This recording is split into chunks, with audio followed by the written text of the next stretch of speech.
Yeah, disappointed. Really good football team. We just played Georgia all the way around. We knew that going into the game, and physical as well. I think that was a big part of the game, just the physicality of it, and that showed up really in the second half. Thought our guys in the first half, defensively in particular, did some good things, but the second half, just the physicality of Georgia, that showed up, and then penalties were big in this game as well, so that seemed to be a factor that hurt momentum. But guys are disappointed. The challenge is, how do you take this football game, and we've been saying this, all right, learn from it. What are the things we're going to do moving forward before we head back on the road again and go play against another good football team? So it continues to be a challenge every single week. Our guys know that. How we respond to that is going to be the key for us. But all credit to Georgia. Those guys, well coached, really good players. And those guys, they play with confidence at home. And, I thought we handled some of the environment well at times, but, the fall starts, whether that was because of that or not, we'll go back and look at the film and evaluate that. So, questions? If you have a question, raise your hand and name and affiliation. Johnny Condon, ABC 3040 Birmingham. Coach, just walk me through the decision to fake the punt late in the first quarter there, just trying to give you guys a spark. Yeah, we were, and that was the look too. That was something that we'd actually had happened to us earlier in the year, and that was something that we felt like was going to be the right opportunity. They presented that the first time we kicked it, came out, checked it, and that was the look. I don't know exactly what happened. Obviously, there was a one-on-one somewhere that we didn't win, but absolutely to try to create a spark, to continue the drive. We knew tonight was going to be a challenge offensively with their defense, so any positive yards that we could get and extension of drives, that was a chance for us to do that in that field position as well, because they weren't going to be in safe. They were going to give us a chance with that look, and they did give us the look, and they out-executed us in that moment right there. But overall, I thought we had a good design for that opportunity. Over here for our left. I just a quick question. How do you feel about your team's week of preparation? Because it seemed like there's just kind of a lot of unforced errors happening out there. How do you feel like the preparation was this week? Well, looking now, not good enough.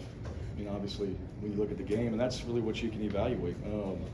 And I think that's on all of us. Starts with me and every single one of us. You got to self-assess is what you have to do. What did you do well? What didn't you do well? We try to address all those things every week as they happen, before you get into the game. Because when you get into a football game that those things you do in practice or things that don't go well in meetings or some of the details, whatever it might be, you try to address them right there. That's why you practice. And you talk about, hey, look, these are some of the things that we have to correct before we get into the game, because certainly our opponent is going to take advantage of that if we don't do those things. So every single week it's a challenge to get yourself prepared and ready, and not because of lack of effort, not because of lack of those guys wanting to go out there and be successful. I don't think anybody's not focused and trying. But at the same time, it's football, and whether it's scheme, whether it's a fundamental, whatever that might be, that's the challenge every single week. And if you gotta take advantage of that in your preparation to try to correct that before you get into a game. So, but there's plenty of things that Georgia did as well. They're a good football team. So there was going to be, we knew that there was going to be ebbs and flows in this game. We knew that there was going to be momentum changes, and then we had to endure that while we were in this game. So we talked about those things, and it was just too much throughout the game, and some of the big plays they made in the second half, the score got out of hand at that point. Front row, right, Mark. Yeah, Coach, second half of the season coming up, how tough is it going to be to get the second half problems fixed? Because you guys haven't been as good in the second half as Sure. the first half. Well, I don't know. We got to work on that. That remains to be seen. I can sit up here and tell you, but until we actually go out there and prove it, it's just a matter of us going back and looking at those things, which we have, in a continuation of what we have to do to get better at it. I got to look at everything that we're doing, everything we're doing on a Sunday and a Monday and a Tuesday, just our preparation in every single thing that we do, right? If it's not working, you don't want to go back and continue to try to do the same things over and over and over, all right? There's a process, there's a plan, but it has to be better. And so that starts with me, that starts with what we are actually doing, how we're teaching, how we're practicing, how we're emphasizing all the things that showed up in every single one of these games, because we want a different result. Every guy in that locker room wants a different result. So in order to do that, you have to evaluate, all right, what are we doing? You got to self-assess, and then you got to go back to work. And then the key is, when you do self-assess and you do decide this is the plan moving forward, this is how we're going to get better, you got to go out there and really attack it and do it every single day. And you take games like this, when you lose, I mean, it should hurt. It eats at you. And it's something that fuels you when you go back into your practice and your preparation for everybody. And in the film room, in the coaches' meeting rooms and all that, hey, are we giving our guys the best chance to be successful? And then we get on the field, are we doing those things so when we go out there and play that we're not going to have some of those mistakes that showed up in the game today? Jason. Ryan, what do you see from your defense, first of all, keeping you guys in the game early? Did you see did you see them get worn down with the offense inability to maybe sustain some things? A little bit. I thought our defense has played well. They have all season long in a lot of ways, and then just not enough, right? And at some point, you got to put some points on the board too. You got to even the game out. You got to keep it close. You got to give guys hope. But our guys on defense, a little bit, they started to run the ball, and that becomes a factor in the game. And that's what you don't want to let happen, right? You want to be in a game where you can somewhat control the run and try to balance the offense out a little bit. But when the score starts getting to what it is, the team's going to run it. They're going to give you a bunch of different looks, and they can kind of have their variety of plays that they want to attack you on the defense. So it just gives you a lot of different things you have to defend. When the score is closer and the game's tighter and all that, then teams will probably go back to what they think will work for them, and you can defend that a little bit differently. But our defense has played hard. I thought the run that Stetson had, that was big. That one hurt. That big long quarterback draw that he hit, that was a huge explosive play that turned into a touchdown. And when you're talking about yardage and explosive plays that become touchdowns, that's really the one that hurt us the most on defense. Back left. Hey, Coach Dale Schmidt, Auburn Plainsman. How much injuries on both sides of the line of scrimmage hurt y'all recently? Yeah, we had a lot. I can't tell you exactly their status right now, but I know on the offensive line we lost a few key starters. On the defensive line, guys were banged up and coming out. So that's been a little bit of an issue this season, is some of the injuries, having some of our key players out. And I think that's one of the keys to being a successful team throughout the year, is if you can avoid the injury bug a little bit. And things happen in football, unfortunately, guys come out, but that's where your depth really shows up, where you got some guys. And there were guys on the offensive line, they didn't really get many reps this week, but they're in tune with what we're doing. And so as a backup player, you got to be able to come in there and, against a really good football team, you're not getting all the same amount of reps, but you got to go step up. And that's what you're asking guys to do. And I believe this too, not just the players that come in, the other guys have to elevate their game too. Guys that have been playing, guys that have been out there. Everybody knows when somebody goes down, those guys that were your key players that are still healthy and are still out there playing, they got to elevate themselves. But the injuries certainly become a factor throughout the season. You're at the midway point right now. Every team is dealing with injuries. And that's where your depth shows up. That's where those guys that aren't getting as many opportunities, when they do get it, to go in there and try to continue with the game plan and the things that we thought would work for us in the game. We got to keep executing that. We can't change everything because of injuries, and everybody knows that. We just got to be better at it. Guys, we're on AL.com. Bryan, one, what happened with Ashford fumble, and then two, how would you grade his performance overall? Yeah, I don't know what happened the ball came out. I don't know if he just dropped it or somebody knocked it out. I was kind of watching something else. I just saw the ball come out. So either way, it's a turnover, and those are costly. And that's been something that, everybody knows that too. No one's trying to put the ball on the ground. You want to take care of it, but that becomes a big factor in games. Right? I think we were even tonight in the turnovers. I think we got one, they had one. Overall performance, I'll go back and look at it right now. He competed. He had plenty of things that he had to work through tonight as well. They got pressure on us, which we knew that they would do. all right, because they're good up front, make good decisions, take care of the football, those type of things, put us in a position where hopefully we have some manageable third downs. So that's not really on him, first and second down. We got to be in manageable third downs. I think we were in quite a few 3rd and 10s tonight, and that's hard. You know, that's kind of where the defense has the advantage. All right, when you're 3rd and 10, 3rd and 11, you want to be more 3rd and 4, 3rd and 5, and we were the one that Jarquez got. I think that was a 3rd and 4.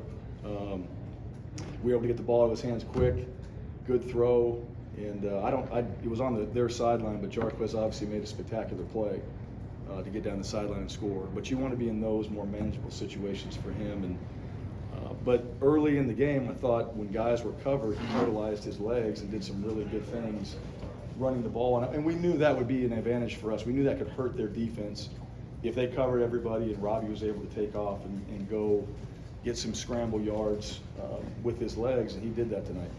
Second round. Bryan, every time second half struggles again, you only have 40 yards in the third quarter. What's kind of the issue with that?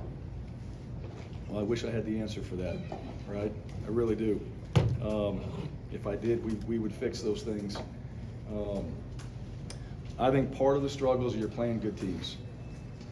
Part of the struggles are some self-inflicted things that we've done to ourselves. And the key to having a successful game is being consistent throughout the game. And whether at the end of it, the score is in your favor or not, you want to have some type of consistency. And I think that's the biggest challenge for us right now. The most frustrating thing is we're not. You know, we do some really, really good things at times, and then, you know, we just have some things that hurt us. And the consistency piece, that's the key, right? As you watch teams and why they win, they're consistent. And they keep themselves in the game, they keep it close, and then your last 5 minutes of a game, when you're in a close football game, that's where you got to go make some plays. If you're behind, that's where you got to go execute.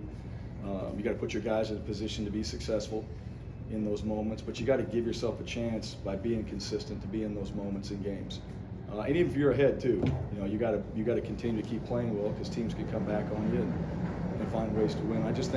I think our consistency, I just think we're too up and down throughout games, and that's what we have to clean up. And that's really the challenge, is just knowing that we can go execute these things, and also putting our guys in a position to have a chance to be successful as well. So it's a combination of, we have to do a better job coaching and putting them in better positions to be successful, and then we got to go out there and make those plays when we have an opportunity to do that. We'll be more consistent with that.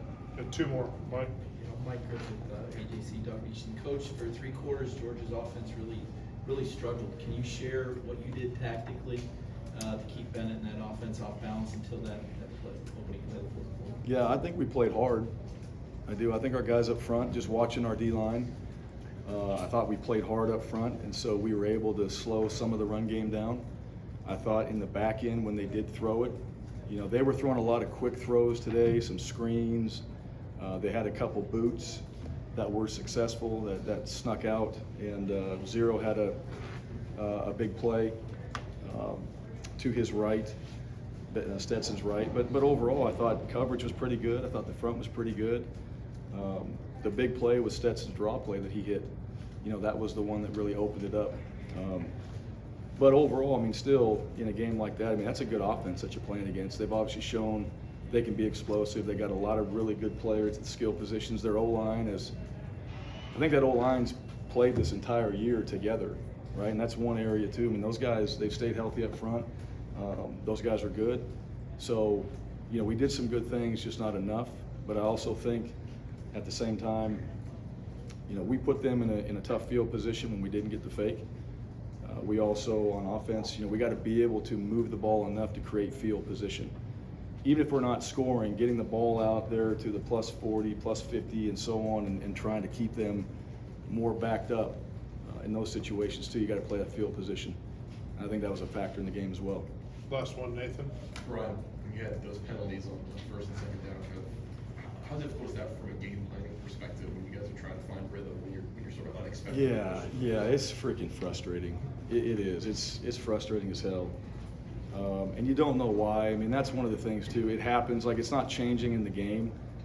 And right or wrong, you can argue it all you want, but it's not going to change the outcome right there in that moment. So you got to respond to that. And you know, we've been saying it too. 1st and 10, 2nd and 5 is different than 2nd and 15, right? 1st and 15. So against really good teams, you start getting behind the chains. It's the advantage to the defense. All right, and then even, you know, on the defensive side as well, I mean, some costly penalties too, right? Where we have a chance to make a big play and we might have an offsides or something that way. So, you know, that goes back to we got to play more clean. And, you know, before I get too deep into that, I mean, you go back and watch. I mean, why was it a penalty? Was it a penalty? You know, how are we playing? You know, was it one of those that, you know, from just a technique standpoint, we were just poor on it, or was it lack of discipline? But anytime that you're trying to create momentum, penalties are going to hurt you in those ways where it hurts momentum. And you know, that was just too much. I think we had 10 tonight, you know, and then we had I think 8 in the first half. So it's just too many. All right, to put yourself in a position to create the momentum that you need. And in games like this and on the road, you need to have momentum.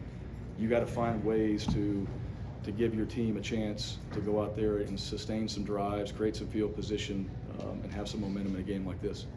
Our coach. Thank you Okay, very much. thank you. Appreciate it.